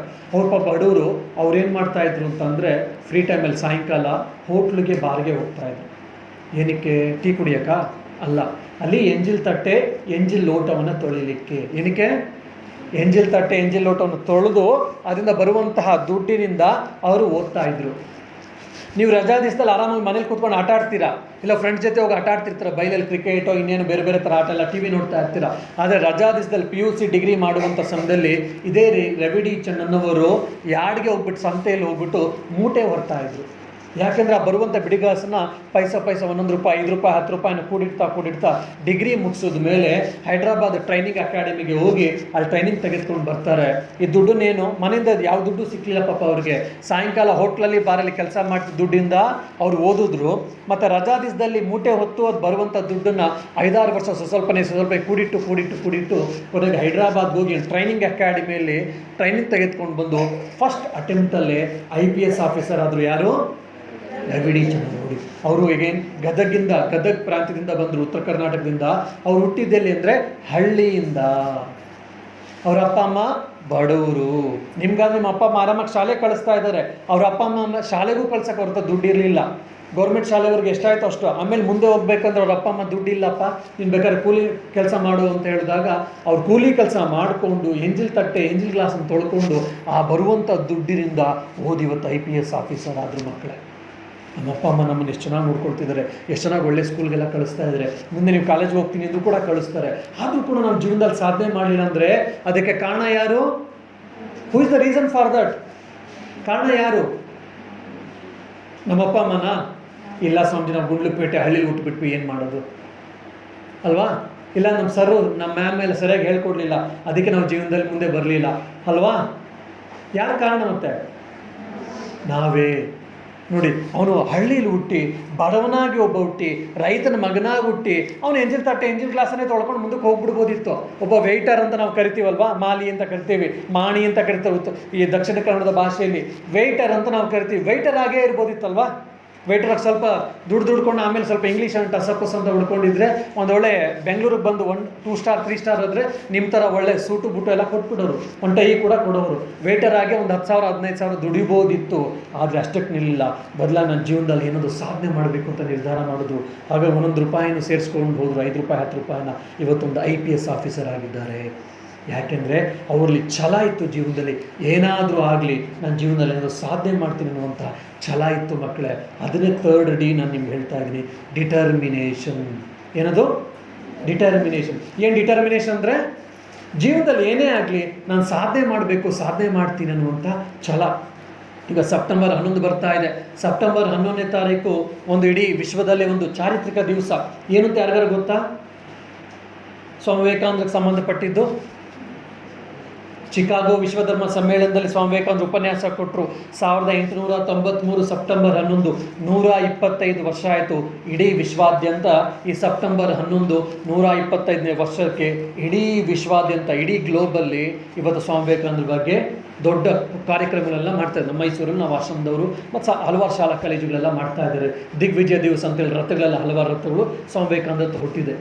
ಅಮೇರಿಕದ ಸಹೋದರಿ ಮತ್ತು ಸಹೋದರಿ ಅಂತ ಹೇಳಿದಾಗ 7,000 ಜನ ಅಲ್ಲಿ ನಿಂತ್ಕೊಂಡವರೆಲ್ಲ ಎದ್ದು ಸ್ವಾಮೀಜಿಗೆ 2-3 ನಿಮಿಷ ಚಪ್ಪಾಳೆ ಹೊಡೆದು ಅವರ ಹ್ಯಾಟ್ಗಳೆಲ್ಲ ತಲೆ ಮೇಲಿಂದ ಎಸಿತಾರೆ, ಕರ್ಚೀಫ್ಗಳನ್ನು ಬಿಸಾಕ್ತಾರೆ, ಟೇಬಲ್ಗಳನ್ನು ಎಗರ್ಕೊಂಡು, ಚೇರು ಟೇಬಲ್ನ ಎಗರ್ಕೊಂಡು ಸ್ವಾಮೀಜಿ ಹತ್ರ ಬಂದು ಶೇಕ್ ಹ್ಯಾಂಡ್ ಕೊಡಬೇಕು ಅಂತ ಜನ ಗೊತ್ತಿಲ್ಲದೆ, ಅವ್ರಿಗೆ ಗೊತ್ತಿಲ್ಲದೆ ಎಗರಿ ಬರ್ತಾ ಇರ್ತಾರೆ ಸ್ವಾಮೀಜಿ ಹತ್ರ. ಅಂತಹ ಸ್ವಾಮಿ ವಿವೇಕಾನಂದ ಅವ್ರೇನು ಸೆಲೆಬ್ರಿಟಿ ಆಗಿದ್ರೆ ಇರಲಿಲ್ಲ, ಅವ್ರ ಹತ್ರ ಬಿಡಿಗಾಸು ಇರಲಿಲ್ಲ. ಫಕೀರ್ ಸನ್ಯಾಸಿ, ಒಬ್ಬ ಬಡ ಸನ್ಯಾಸಿ, ಅಮೇರಿಕಾದ ಸಹೋದರಿ ಮತ್ತು ಸಹೋದರಿ ಅಂತೇಳಿ ಅವ್ರು ಮಾತಾಡಿದಾಗ ಒಂದೇ 3 ನಿಮಿಷದ ಭಾಷಣ ಮಾಡಿದ್ರು. 3 ನಿಮಿಷದ ಭಾಷಣ ವಿಶ್ವ ವಿಜೇತ ವಿವೇಕಾನಂದ ಆದರು. ಆದರೆ ಅದ್ರ ಹಿಂದೆ ಎಷ್ಟೆಲ್ಲ ಕಷ್ಟಪಟ್ಟಿದ್ರು ಗೊತ್ತಾ ನಿಮಗೆ? ಚೆನ್ನೈಯಲ್ಲಿದ್ದಾಗ, ಭಾರತದಲ್ಲಿ ಚೆನ್ನೈಯಲ್ಲಿದ್ದಾಗ ಹಲವಾರು ಶಿಷ್ಯರು ಬಂದು ಹೇಳ್ತಾರೆ, ಸ್ವಾಮೀಜಿ ನಿಮಗೆ ವಿದ್ವತ್ತಿದೆ, ಪಾಂಡಿತ್ಯ ಇದೆ, ನೀವ್ಯಾಕೆ ಈ ಚಿಕಾಗೋ ವಿಶ್ವಧರ್ಮ ಸಮ್ಮೇಳನಕ್ಕೆ ಹೋಗಬಾರ್ದು ಅಂತೇಳಿ. ಆಯಿತು, ಭಗವಂತನ ಇಚ್ಛೆ ಇದ್ರೆ ಆಗಲಿ ಅಂತೇಳಿ ಕೊನೆಗೆ ಅವರೆಲ್ಲ ಮನೆಗೆ ಹೋಗಿ ₹1, ₹2, 8 ಆಣಿ 4 ಆಣಿ ಆಗಿನ ಕಾಲದಲ್ಲೆಲ್ಲ ಸೇರಿಸಿ ಒಂದು 3-4 ಸಾವಿರ ರೂಪಾಯಿ ಮಾಡಿ ಸ್ವಾಮಿ ವಿವೇಕಾನಂದ ಕಳಿಸ್ತಾರೆ. 2 ತಿಂಗಳ ಕಾಲ ಸಮುದ್ರದ ನೌಕೆಯ ಯಾನೆಯನ್ನು ಮಾಡ್ಕೊಂಡು ಸ್ವಾಮಿ ವಿವೇಕಾನಂದರು ಬರ್ತಾರೆ. ಚಿಕಾಗೋ ನಗರಿಗೆ ಇನ್ನೊಂದು 1000 ಮೈಲಿ, ವ್ಯಾಂಕೋವರ್ ಪ್ರದೇಶದಿಂದ ಚಿಕಾಗೋಗೆ ಮತ್ತೆ 1,000 ಮೈಲಿ ಟ್ರೈನಲ್ಲಿ ಬರಬೇಕಾಯ್ತು. ಅವ್ರು ಬಂದು ಇಳಿತಾರೆ, ಅಲ್ಲಿ ಯಾವುದೋ ಒಂದು ಹೋಟ್ಲಲ್ಲಿ ಇರ್ತಾರೆ. ಆಮೇಲೆ ನೋಡಿದ್ರೆ $5 ಖರ್ಚಾಗ್ತದೆ. 10 ದಿವಸ ಆದಮೇಲೆ ಅರ್ಧ ದುಡ್ಡು ಅವ್ರ ಹತ್ರ ಖಾಲಿ ಆಗಿಬಿಟ್ಟಿತ್ತು ಸ್ವಾಮಿ ವಿವೇಕಾನಂದರಿಗೆ. ಕೊನೆಗೆ ಅಲ್ಲಿ ಒಬ್ಬರ ಹತ್ರ ಕೇಳ್ತಾರೆ, ಸ್ವಾಮೀಜಿ ಕೇಳ್ತಾರೆ, ಇಲ್ಲೆಲ್ಲಾದರೂ ಕಡಿಮೆ ಕಾಸ್ಟ್ ಆಫ್ ಲಿವಿಂಗ್ ಇದ್ದರೆ, ಕಡಿಮೆ ದುಡ್ಡು ಖರ್ಚಾಗುವಂಥ ಯಾವುದಾದ್ರೂ ಪ್ರದೇಶ ಇದ್ದರೆ ಹೇಳಿ ಅಂತ. ಬೋಸ್ಟನ್ ನಗರಕ್ಕೆ ನೀವು ಹೋಗ್ಬೋದು ಅಂತ. ಚಿಕಾಗೋಯಿಂದ 1,000 ಮೈಲಿ ಮತ್ತೆ ದುಡ್ಡನ್ನು ಮಿಕ್ಸ್ಲಿಕ್ಕೋಸ್ಕರ ವಾಪಸ್ ಬರ್ತಾರೆ. ಅದಾದಮೇಲೆ ಇನ್ನೂ ಬೇರೆ ಬೇರೆ ಥರ ಕಷ್ಟಗಳೆಲ್ಲ ಪಟ್ಟರು. ಅದಾದಮೇಲೆ ಇನ್ನೇನು ಅಮೇರಿಕಾದ ಸಮ್ಮೇಳನ ಇದೆ ಅಂತ ಅಂದಾಗ 2 ದಿವಸ ಮುಂಚೆ ಬಂದಾಗ ಚಿಕಾಗೋ ನಗರದಲ್ಲಿ ಅವ್ರಿಗೆ ಯಾರೂ ಗೊತ್ತಿಲ್ಲ. ಅಲ್ಲಿನ ಜನರ ಹತ್ರ ಕೇಳ್ತಾ ಇದ್ದಾರೆ. ಆ ಜನ, ಅಲ್ಲಿರುವಂಥ ಹಲವಾರು ಜನ ಜರ್ಮನಿಗಳು, ಅವ್ರಿಗೆ ಇಂಗ್ಲೀಷ್ ಬರ್ತಿರಲಿಲ್ಲ, ಸ್ವಾಮೀಜಿಗೆ ಜರ್ಮನ್ ಭಾಷೆ ಬರ್ತಾ ಇರಲಿಲ್ಲ. ಕೊನೆಗೆ ಅವರೇ ಚಿಕಾಗೋ ವಿಶ್ವಧರ್ಮ ಸಮ್ಮೇಳನ ಕಚೇರಿ ಹುಡ್ಕೊಂಡು ಹೋಗಿ ಒಂದು ದಿವಸ ಎಲ್ಲ ಓಡಾಡಿ ಕೊನೆಗೆ ತಿಪ್ಪೇಗುಂಡಿ ಹತ್ರ ಒಂದು ಹಳೆ ತುಕ್ಕಿಡ್ದಂಥ ರೈಲ್ವೆ ಬೋಗಿ ಇರುತ್ತೆ. ಆ ರೈಲ್ವೆ ಬೋಗಿ ಎಲ್ಲ ಕಸ ತುಂಬಿರುತ್ತೆ. ಆ ಕಸ ತುಂಬಿರುವಂಥ ರೈಲ್ವೆ ಬೋಗಿಯಲ್ಲಿ ತಿಪ್ಪೇಗುಂಡಿಯ ಮಧ್ಯದಲ್ಲಿ ಸ್ವಾಮಿ ವಿವೇಕಾನಂದರಿಗೆ ನೆಲ್ಲೂ ಜಾಗ ಸಿಗದೆ ಅಲ್ಲಿ ಹೋಗಿ ಮಲಗ್ತಾರೆ. ಬೆಳಗ್ಗೆಯಿಂದ ಊಟ ಇರಲ್ಲ, ಮಧ್ಯಾಹ್ನ ಊಟ ಇಲ್ಲ, ಸಾಯಂಕಾಲ ಕಾಫಿ ಟೀ ಇಲ್ಲ, ರಾತ್ರಿ ಊಟ ಇಲ್ಲ, ಚಳಿ ಇದೆ. ಆ ಚಳಿಲಿ ಗಡ ನಡುತ್ತಾ ಆ ರೈಲ್ವೆ ಬೋಗಿಲಿ ಮಲಗಿದ್ದಾರೆ. ಆವಾಗ ಸ್ವಾಮಿ ವಿವೇಕಾನಂದರ ಮನಸ್ಸು ಹೇಳುತ್ತೆ, ಯಾಕೆ ಇಷ್ಟೆಲ್ಲ ಕಷ್ಟಪಡಬೇಕು? ಇನ್ನೊಂದು ಸ್ವಲ್ಪ ದುಡ್ಡಿದೆಯಲ್ಲ, ಆ ದುಡ್ಡಲ್ಲಿ ರಿಟರ್ನ್ ಟಿಕೆಟ್ ಮಾಡಿಕೊಂಡು ಹೊರಟೋಗೋಣ, ಯಾಕೆ ಇಷ್ಟೆಲ್ಲ ಕಷ್ಟಪಡಬೇಕು? ಯಾರೂ ನಮ್ಗೆ ಗೊತ್ತಿಲ್ಲ, ಊಟ ಇಲ್ಲ, ತಿಂಡಿ ಇಲ್ಲ, ಹೇಗೆ ಬದುಕೋದು ಅಂತ ಹೇಳಿ ಸ್ವಾಮಿ ವಿವೇಕಾನಂದ ಹೇಳ್ತಾರೆ, ಏನಾದರೂ ಆಗಲಿ, ನಾನು ಯಾವ ಕಾರ್ಯಕ್ಕೋಸ್ಕರ ಬಂದಿದ್ದೀನೋ, ಯಾವ ಕೆಲಸಕ್ಕೋಸ್ಕರ ಬಂದಿದ್ದೀನೋ ಆ ಕೆಲಸವನ್ನು ಮಾಡದೆ ಹಿಂದೆ ತಿರುಗೋದಿಲ್ಲ ಅಂತ ಹೇಳಿ ಮಾಡೇ ಮಾಡ್ತೀನಿ ಅಂತ ಬೆಳಗ್ಗೆ ಹೇಳ್ತಾರೆ. ಅಲ್ಲೇ ಪಬ್ಲಿಕ್ ಟ್ಯಾಪಲ್ಲಿ ಮಖ ತೊಳ್ಕೊಳ್ತಾರೆ. ಕೆಲವ್ರ ಹತ್ರ ಅಲ್ಲೇ ಇರುವಂಥ ಮನೆಗಳ ಹತ್ರ ಕೇಳ್ತಾರೆ, ಕಾಫಿ ಕೊಡ್ತೀರಾ, ಟೀ ಕೊಡ್ತೀರಾ, ಬಿಸ್ಕೆಟ್ಸ್ ಕೊಡ್ತೀರಾ, ಸ್ನ್ಯಾಕ್ಸ್, ಬ್ರೆಡ್ ಕೊಡಿ ಅಂತ. ಎಲ್ಲರೂ ಜನ ಬೈತಾರೆ, ಬಾಗಿಲುಗಳು ಹಾಕ್ತಾರೆ, ಯಾರೂ ಏನೂ ಕೊಡಲ್ಲ. ಮಧ್ಯಾಹ್ನದವರೆಗೂ ಸುತ್ತಾಗಿ ಕೊನೆಗೆ ಒಂದು ಮರದ ಕೆಳಗೆ ಕೂತಿರ್ತಾರೆ. ಅಂಥ ಸಂದರ್ಭದಲ್ಲಿ ಯಾರೊಬ್ಬ ಮಹಿಳೆ ಬಂದು ಸಹಾಯ ಮಾಡಿ ಕೊನೆಗೆ ಅವ್ರಿಗೆ ಊಟ ತಿಂಡಿನ ಕೊಟ್ಟು ಆಫೀಸಿಗೆ ಕರ್ಕೊಂಡು ಹೋಗ್ತಾರೆ. ಇಷ್ಟೆಲ್ಲ ಕಷ್ಟ ಅನುಭವಿಸಿದ್ರು. ವಿಶ್ವ ವಿಜೇತ ವಿವೇಕಾನಂದ, ವೀರ ಸನ್ಯಾಸಿ ವಿವೇಕಾನಂದ, ವಿಶ್ವ ಮಾನವ ವಿವೇಕಾನಂದ, ನಾವೆಲ್ಲ ಇವತ್ತು ಹೇಳ್ತೀವಿ, ಅವ್ರ ಹುಟ್ಟುಹಬ್ಬೆಲ್ಲ ಆಚರಿಸ್ತಾ ಇರ್ತೀವಿ ಅಲ್ವಾ? ಆದರೆ ಆ ವಿಶ್ವ ವಿಜೇತ ವಿವೇಕಾನಂದ ಆಗಬೇಕಾದಕ್ಕಿಂತ ಮುಂಚೆ ಹಲವಾರು ರೀತಿಯ ಕಷ್ಟಗಳನ್ನು ಅನುಭವಿಸಿದ್ರಿ ಸ್ವಾಮಿ ವಿವೇಕಾನಂದರು. ಅವರಿಗೆಲ್ಲ ಅಕಾಮಿಡೇಷನ್ ಸಿಕ್ಕಿದ ಮೇಲೆ 2 ದಿವಸ ಟೈಮ್ ಇರುತ್ತೆ. ನೆಕ್ಸ್ಟ್ ದಿವಸ ಚಿಕಾಗೋ ನಗರವನ್ನು ನೋಡೋಣ ಅಂತೇಳಿ ಸ್ವಾಮಿ ವಿವೇಕಾನಂದ ಹೋಗಿರ್ತಾರೆ. ಹೋಗಿರೋ ಸಮಯದಲ್ಲಿ ಹಲವಾರು ಜನ ಯುವಕರು ಹೋಗ್ತಾ ಇರ್ತಾರೆ. ಸ್ವಾಮಿ ವಿವೇಕಾನಂದರ ವಿಚಿತ್ರ ಡ್ರೆಸ್ಸನ್ನು ನೋಡಿಬಿಟ್ಟು ಅವ್ರನ್ನ ಅಟ್ಟಿಸ್ಕೊಂಡು ಹೋಗಿ ಕೊನೆಗೆ ಅವರು ಪೇಟ ಕಟ್ಕೊಂಡಿರ್ತಾರಲ್ಲ, ಆ ಪೇಟದ ಹಿಂದ್ಗಡೆ ಇರುವಂಥ ಬಟ್ಟೆನ ಎಳೆದು ಬಿಡ್ತಾರೆ ಜೋರಾಗಿ. ಸ್ವಾಮಿ ವಿವೇಕಾನಂದರು ಕೋಪ ಬಂದು ಜೋರಾಗಿ ಆತ್ಮವಶದಿಂದ ನಿಂತ್ಕೊಂಡು ಅವ್ರನ್ನ ಎದುರಿಸ್ತಾರೆ. ಮಕ್ಕಳೆಲ್ಲ ಹೊರಟೋಗ್ತಾರೆ, ಆ ಯುವಕರು ಹೊರಟೋಗ್ತಾರೆ. ಅಲ್ಲಿರುವಂಥ ಒಬ್ಬ ವ್ಯಕ್ತಿ, ಅಮೇರಿಕನ್ ಒಬ್ಬ ಕೇಳ್ತಾನೆ, oh mister, are you from India? ನೀವು ಭಾರತದಿಂದ ಬಂದವರಾ ಅಂತ ಕೇಳ್ತಾರೆ. ಅವನಿಗೆ ಅರ್ಥ ಏನಂದರೆ, ನೀವು ಈ ಥರ ವಿಚಿತ್ರವಾದ ಡ್ರೆಸ್ಸನ್ನು ಹಾಕ್ಕೊಂಡಿದ್ದು, ಸ್ವಾಮೀಜಿ ಕುರ್ತಾ ಹಾಕ್ಕೊಂಡಿದ್ರು, ಮತ್ತು ಪೈಜಾಮ ಹಾಕ್ಕೊಂಡಿದ್ರು, ಮತ್ತು ತಲೆಗೆ ಒಂದು ಪೇಟ ಕಟ್ಕೊಂಡಿದ್ರು. ಸ್ವಾಮಿ ವಿವೇಕಾನಂದ ಭಾವಚಿತ್ರ ನೋಡಿದ್ರೆ ನಿಮಗೆಲ್ಲ ಗೊತ್ತಾಗುತ್ತೆ. ಪೇಟ ಕಟ್ಕೊಂಡಿದ್ರು, ಅದು ಇಂಡೀಸೆಂಟ್ ಡ್ರೆಸ್ ಅಂತ ಅಮೇರಿಕನ್ ಪ್ರಕಾರ ಶರ್ಟ್ ಹಾಕ್ಕೊಂಡಿರಬೇಕು, ಪ್ಯಾಂಟ್ ಹಾಕ್ಕೊಂಡಿರಬೇಕು, ಇನ್ಶರ್ಟ್ ಮಾಡಿರಬೇಕು, ಆಮೇಲೆ ಒಳ್ಳೆ ಬೆಲ್ಟ್ ಹಾಕ್ಕೋಬೇಕು, ಟೈ ಹಾಕ್ಕೊಂಡಿರಬೇಕು, ಮತ್ತು ಹ್ಯಾಟ್ ಇರಬೇಕು, ಶೂಸ್ ಇರಬೇಕು ಅಂತ ಅವ್ರ ಪ್ರಕಾರ, ಅಮೇರಿಕನ್ರ ಪ್ರಕಾರ ಅದು ಡೀಸೆಂಟ್ ಡ್ರೆಸ್ ಅಂತ. ಸೊ ಆ ದೃಷ್ಟಿಯಲ್ಲಿ ಇವನು ಅಮೇರಿಕನ್ನು ಸ್ವಾಮಿ ವಿವೇಕಾನಂದ ಕೇಳ್ತಾನೆ, ಓ ನೀವು ಭಾರತದಿಂದ ಬಂದವರಾ ಅಂತ. ನಾವಿದ್ರೆ ಏನಂತಿದ್ವಿ, ಹೌದು ಏನು ಮಾಡೋದು, ನಾವು ಭಾರತದಿಂದ ಬಂದವರು, ನಾವು ಬ್ರಿಟಿಷ್ ಆಳ್ತಾ ಇರುವಂಥ ರಾಷ್ಟ್ರ, ನಮ್ಮದು ಬಡ ರಾಷ್ಟ್ರ, ನಮಗೇನು ಗೊತ್ತಿಲ್ಲ, ನಾವು ಹೀಗೆ ಇರೋದು ಅಂತೆಲ್ಲ ಪ್ರಾಯಶಃ ನಾವೆಲ್ಲ ಹೇಳಿರ್ತಿದ್ವಿ. ಆದರೆ ಸ್ವಾಮಿ ವಿವೇಕಾನಂದ ಅವ್ರಿಗೆ ಉತ್ತರ ಕೊಡ್ತಾರೆ, my dear American, in your country tailor decides A gentleman, in my country character decides A gentleman ಅಂತ. ನಿಮ್ಮಲ್ಲಿ ಯಾರು ಒಳ್ಳೆ ಬಟ್ಟೆ ಹಾಕೊಂಡ್ಬಿಟ್ರೆ, ಚೆನ್ನಾಗಿರೋ ಬಟ್ಟೆ ಹಾಕೊಂಡ್ಬಿಟ್ರೆ, ಇನ್ಸರ್ಟ್ ಎಲ್ಲ ಮಾಡಿ ಅವ್ನು ನೀವು ಜೆಂಟಲ್ಮ್ಯಾನ್ ಅಂತ ಹೇಳ್ತೀರ. ಹಾಗಾಗಿ ಬಟ್ಟೆ ಹೊಲಿ ಉಂಟ ಜೆಂಟಲ್ಮ್ಯಾನ್ ಅಂತ ಡಿಸೈಡ್ ಮಾಡ್ತಾರೆ. ಆದರೆ ನಮ್ಮ ದೇಶದಲ್ಲಿ ಯಾರು ಒಳ್ಳೆ ಚಾರಿತ್ರ್ಯವನ್ನು ಇಟ್ಕೊಂಡಿರ್ತಾರೋ, ಒಳ್ಳೆ ಚಿಂತನೆಗಳನ್ನು ಇಟ್ಕೊಂಡಿರ್ತಾರೋ, ಜೀವನದಲ್ಲಿ ಒಳ್ಳೊಳ್ಳೆ ಸಾಧನೆಗಳನ್ನು ಯಾರು ಮಾಡ್ತಾರೋ ಅಂಥವ್ರು ನಾವು ಜೆಂಟಲ್ಮ್ಯಾನ್ ಅಂತ ಕರಿತೀವಿ, ಸಭ್ಯ ವ್ಯಕ್ತಿ ಅಂತ ಕರಿತೀವಿ. ಆಗ ನಾವು ಇಂಥ ಡ್ರೆಸ್ಸನ್ನು ಇಂಥ ಬಟ್ಟೆನ ಹಾಕ್ಕೊಂಡಿದ್ದೀವಿ ಅಂತ ಅವ್ನಿಗೆ ಹೊಡೆದಂಗಾಗುತ್ತೆ. ಅವ್ನು ಮುಚ್ಕೊಂಡು ಹೋಗುತ್ತೆ, ಬಾಯಿ ಮುಚ್ಕೊಂಡು. ಅಂಥ ಅಷ್ಟೆಲ್ಲ ನೋಡಿ ಕಷ್ಟಗಳೆಲ್ಲ ಬಂತು. ಅವ್ರು ತಿಪ್ಪೆಗುಂಡಿಯಲ್ಲಿ ಮಲಗಬೇಕಾಯಿತು, ಊಟ ತಿಂಡಿ ಇರಲಿಲ್ಲ, ಆ ಬಟ್ಟೆನ ಎಳೆದು ಅಪಮಾನಗಳನ್ನು ಮಾಡ್ತಾರೆ ಸ್ವಾಮಿ ವಿವೇಕಾನಂದರಿಗೆ. ಅದು ಸ್ವಾಮಿ ವಿವೇಕಾನಂದರು ಯಾವುದಕ್ಕೂ ಧೃತಿಗೆಡಲಿಲ್ಲ, ಬದಲಾಗಿ ಜೀವನದಲ್ಲಿ ಮುಂದೆ ಮುಂದೆ ಮುಂದೆ ಮುಂದೆ ಹೋದರು. ಹಾಗಾಗಿ ಮಕ್ಕಳೇ, ನಾವು ಕೂಡ ಏನಾದರೂ ಯಶಸ್ಸನ್ನು ಪಡಿಬೇಕು ಅಂದರೆ, ಸಾಧನೆಯನ್ನು ಪಡಿಬೇಕಂದ್ರೆ ನಮಗೆ ಸಣ್ಣ ಪುಟ್ಟ ಸಮಸ್ಯೆಗಳು, ಸವಾಲುಗಳೆಲ್ಲ ಬರ್ತಾ ಇರುತ್ತಲ್ಲ, ಅದನ್ನು ಎದುರಿಸ್ಕೊಂಡು ಮುಂದೆ ಮುಂದೆ ಹೋಗ್ತಾ ಇರಬೇಕು. ಅದಕ್ಕೆ ನಮ್ಗೆ ಆತ್ಮವಿಶ್ವಾಸ ಇರಬೇಕು, ಸೆಲ್ಫ್ ಕಾನ್ಫಿಡೆನ್ಸ್ ಇರಬೇಕು, ಮತ್ತು ಛಲ ಇರಬೇಕು ಜೀವನದಲ್ಲಿ. ನಾನು ಫಸ್ಟ್ ರ್ಯಾಂಕ್ ಬರಬೇಕು SLCಲಿ, ನಾನೊಬ್ಬ ಒಳ್ಳೆಯ ಆಫೀಸರ್ ಆಗಬೇಕು, ಅದೇ ನಮ್ಮ ತಂದೆ ತಾಯಿಗೆ ಸಂತೋಷ ಪಡಿಸ್ಬೇಕು, ನಮ್ಮ ಕಾಲೇಜಿಗೆ, ನಮ್ಮ ಶಾಲಾ ಕಾಲೇಜಿಗೆ ಸಂತೋಷ ಪಡಿಸ್ಬೇಕು, ನಮ್ಮ ಟೀಚರ್ಗಳಿಗೆ ಸಂತೋಷ ಪಡಿಸ್ಬೇಕು, ನಮ್ಮ ಫ್ರೆಂಡ್ಸಿಗೆ ಸಂತೋಷ ಪಡಿಸ್ಬೇಕು ಅಂತ ಅಲ್ವಾ. ಅದಕ್ಕೆ ಏನು ಥರ್ಡ್ ಡಿ ಏನು ಹೇಳಿದ್ದೆ? ಡಿಟರ್ಮಿನೇಷನ್. ಈಗ 4th D ಹೇಳ್ತಾ ಇದ್ದೀನಿ, ಅದೆಲ್ಲ ನಮ್ಗೆ ಗೊತ್ತು, ನಿಮ್ಗೆ ಯಾರಿಗೂ ಇಷ್ಟ ಆಗಲ್ಲ. ಏನಿರ್ಬೋದು 4th D? ಏನಿರ್ಬೋದು ನಿಮ್ಮ ಪ್ರಕಾರ? ಯಾರಿಗಾದ್ರೂ ಏನಾದರೂ ಕ್ಲೂ? ಹಾಂ, ವಂಡರ್ಫುಲ್. ಯಾರು ಹೇಳಿದ್ದು? ಎಸ್, ಏನಿನ ಹೆಸರು? ಚಪ್ಪಾಳೆ ಹೊಡೆಯೋಣ, ಕರೆಕ್ಟಾಗಿ ಹೇಳಿದ್ದು ಅವಳು. 4th D is discipline. Swamiji ಬೇಡ ಸ್ವಾಮೀಜಿ, ಅದು ನಮ್ಮ ಅಪ್ಪ ಅಮ್ಮನೂ ಹೇಳ್ತಿರ್ತಾರೆ, ಬಿ ಡಿಸಿಪ್ಲಿನ್ ಅಂತ. ಇಲ್ಲಿ ಟೀಚರ್ಸು HM ಹೇಳ್ತಿರ್ತಾರೆ, ಬಿ ಡಿಸಿಪ್ಲಿನ್ ಮೈ ಡಿಯರ್ ಸ್ಟೂಡೆಂಟ್ಸ್ ಅಂತ ಹೇಳಿ. ಡಿಸಿಪ್ಲಿನ್ ಬೇಡ ಅಲ್ವಾ ನಮಗೆ? ಮೈ dear students, discipline is very much necessary for all of us. India Pakistan ಮಧ್ಯದಲ್ಲಿ ಸಿಯಾಚಿನ್ ಮತ್ತು ಕಾರ್ಗಿಲೆಲ್ಲ ನಮ್ಮ ಸೈನಿಕರೆಲ್ಲ ಕಾಯ್ತಾ ಇದ್ದಾರೆ, ನಮ್ಮ ಭಾರತದ ಗಡಿಯನ್ನು ರಕ್ಷಣೆ ಮಾಡ್ತಾ ಇದ್ದಾರೆ. ನಮ್ಮ ಥರ ಈ ಥರ ಬಟ್ಟೆ ಹಾಕ್ಕೊಂಡಿದ್ದಾರಾ? ಅವ್ರು ಯಾವ ಥರ ಬಟ್ಟೆ ಹಾಕ್ಕೊಂಡಿದ್ದಾರೆ? ತಲೆಗೆ ಏನು ಹಾಕ್ಕೊಂಡಿರ್ತಾರೆ? ಹೆಲ್ಮೆಟ್ ಥರದ್ದು ಹಾಕ್ಕೊಂಡಿರ್ತಾರೆ, ಮತ್ತು ಬುಲೆಟ್ ಪ್ರೂಫ್ ಜಾಕೆಟ್ ಹಾಕ್ಕೊಂಡಿರ್ತಾರೆ. ಅವ್ರು ಹಾಕ್ಕೊಳ್ಳುವಂಥ ಶೂಸು, ನೀವು ಶೂಸು ಚಪ್ಪಲಿ ಹಾಕ್ಕೊಂಡಿರ್ತೀರಾ, ಕೆಲವರು ನಿಮ್ಮಲ್ಲಿ ಶೂಸ್ ಹಾಕ್ಕೊಂಡಿರ್ಬೋದು. ನೀವು ಹಾಕ್ಕೊಳ್ಳೋ ಶೂಸ್ ಎಷ್ಟು? ಒಂದು ಅರ್ಧ kg ಇರ್ಬೋದು. ಅವ್ರು ಹಾಕ್ಕೊಳ್ಳೋ ಶೂಸ್ ಎಷ್ಟು kg ಇರ್ಬೋದು ಗೊತ್ತಾ? 5-6 kg. ನೀವು ನಮ್ಮ ಕಡೆ ಅದನ್ನು ಎತ್ಕೊಳ್ಳೋಕ್ಕೆ ಕಷ್ಟಪಡ್ತಾ ಇರ್ತೀವಿ. 5-6 kg ಭಾರ ಇರುವಂಥ ಶೂಸನ್ನು ಹಾಕ್ಕೊಂಡಿರ್ತಾರೆ, ಬುಲೆಟ್ ಪ್ರೂಫ್ ಜಾಕೆಟ್ ತಿಕ್ಕಾಗಿರುವಂಥದ್ದು ಹಾಕ್ಕೊಂಡಿರ್ತಾರೆ, ತಲೆ ಮೇಲೆ ಹೆಲ್ಮೆಟ್ ಹಾಕ್ಕೊಂಡಿರ್ತಾರೆ, ಯಾವಾಗಲೂ ಬಂದೂಕು ಸಂಬಂಧಪಟ್ಟ ಬೇರೆ ಬೇರೆದೆಲ್ಲ ಬ್ಯಾಗಲ್ಲಿ ಹಿಂದೆ ಹಾಕ್ಕೊಂಡಿರ್ತಾರೆ. ಇನ್ನು ಕೆಲವು ಮಕ್ಕಕ್ಕೆ ಮಸಿ ಬಳ್ಕೊಂಡಿರ್ತಾರೆ ಅಲ್ವಾ? ಅದೆಲ್ಲ ಇಷ್ಟಪಟ್ಟೇನು, ಹೋಲಿ ಹಬ್ಬ ಇದೆ ಅಂತ ಮಕ್ಕಳಿಗೆ ಮಸಿ ಬಳ್ಕೊಳ್ತಾರೇನು? ಬುಲೆಟ್ ಪ್ರೂಫ್ ಜಾಕೆಟು, 5-6 kg ತೂಕ ಇರುವಂತಹ ಶೂಸ್ನೆಲ್ಲ ಯಾಕೆ ಹಾಕ್ಕೊಳ್ತಾರೆ? ಏನಕ್ಕೆ? ಸುಮ್ಮನೆ ಇಷ್ಟಪಟ್ಟು ಹಾಕ್ಕೊಂಡ್ರು ಅವರೆಲ್ಲ? ವೈ? ಏನಕ್ಕೆ ಹಾಕ್ಕೊಂಡ್ರು ಅವರು ಅದನ್ನೆಲ್ಲ? ಬುಲೆಟ್ ಪ್ರೂಫ್ ಜಾಕೆಟು, ತಲೆಗೆ ಹೆಲ್ಮೆಟ್ಟು, ಶೂಸು ಎಲ್ಲ to safeguard whom? Themselves ಅಲ್ವಾ? ಆ ಶತ್ರುಗಳಿಂದ ಬರುವಂತಹ AK-47 ಬಂದೂಕಲಿಂದ ಬರುವಂಥ ಗುಂಡುಗಳಿಂದ ಅವ್ರನ್ನ ಅವ್ರು ರಕ್ಷಣೆ ಮಾಡ್ಕೊಳ್ಳಲಿಕ್ಕೆ. ಅದೇ ಥರನೇ ಮಕ್ಕಳೇ, ನೀವು ಜೀವನದಲ್ಲಿ ಏನಾದರೂ ಸಾಧನೆ ಮಾಡಬೇಕು ಅಂತಂದರೆ, ಯಶಸ್ಸು ಅನ್ನುವಂಥ ಫಲ, ಯಶಸ್ಸು ಅನ್ನುವಂಥ ಆ ಮಾವಿನ ಹಣ್ಣು ಆಪಲ್ ಎಲ್ಲ ತಿಂತಿರಲ್ಲ, ಆ ಥರ ಯಶಸ್ಸು ಅನ್ನುವ ಫಲ ನಿಮಗೆ ಸಿಗಬೇಕು ಅಂತಂದರೆ ಈ ಡಿಸಿಪ್ಲಿನ್ ಅನ್ನುವಂಥ ಬೇಲಿಯನ್ನು, ಡಿಸಿಪ್ಲಿನ್ ಅನ್ನುವಂಥ ಬುಲೆಟ್ ಪ್ರೂಫ್ ಜಾಕೆಟ್ನ ನೀವೆಲ್ಲ ಹಾಕ್ಕೊಳ್ಬೇಕು. It is a necessary evil ಅಂತ ಅನಿಸ್ಬೋದು ನಿಮಗೆ. ನಾವೊಂದು ಶಿಸ್ತುಬದ್ಧ ಜೀವನವನ್ನು ಮಾಡಬೇಕು. ಬೆಳಗ್ಗೆ ಕರೆಕ್ಟಾಗಿ ಹೇಳುವಂಥದ್ದು, ಒಂದು 6 ಗಂಟೆಗೆ ಹೇಳಬೇಕಂದ್ರೆ 6 ಗಂಟೆಗೆ ಹೇಳುವಂಥದ್ದು, ಬೆಳಗ್ಗೆ ಆಟ ಆಡೋದು, ಇಲ್ಲಾಂದ್ರೆ ವ್ಯಾಯಾಮ ಮಾಡೋದು, ಅಧ್ಯಯನ ಮಾಡೋದು, ಒಂದು ಟೈಮ್ ಟೇಬಲ್ ಹಾಕ್ಕೊಂಡು ಡೈಲಿ ಪ್ರತಿದಿನ 2 ಗಂಟೆ ಓದ್ತೀನಿ, ಇಲ್ಲ 3 ಗಂಟೆ ಓದ್ತೀನಿ, ಇಲ್ಲ 4 ಗಂಟೆ ಓದ್ತೀನಿ, ನಾನು ಆವತ್ತಿನ ಪಾಠಗಳು ಆವತ್ತೇ ಓದ್ತೀನಿ, ಅಪ್ಪ ಅಮ್ಮನ ಮಾತನ್ನು ಕೇಳ್ತೀನಿ, ಟೀಚರ್ಸ್ ಮಾತು ಕೇಳ್ತೀನಿ, ಹಿರಿಯರಿಗೆ ರೆಸ್ಪೆಕ್ಟ್ ಕೊಡ್ತೀನಿ, ನಮ್ಮ ದೇಶಕ್ಕೆ, ನಮ್ಮ ಸಂಸ್ಕೃತಿ ನಾನು ಗೌರವ ಕೊಡ್ತೀನಿ ಅನ್ನುವಂಥ ಈ ರೀತಿಯಾದ ಶಿಸ್ತುಗಳನ್ನೆಲ್ಲ ನಾವು ಇಟ್ಕೊಂಡಾಗ ಮಾತ್ರ ಜೀವನದಲ್ಲಿ ಸಾಧನೆ ಮಾಡಲಿಕ್ಕಾಗುತ್ತೆ ಅಲ್ವಾ?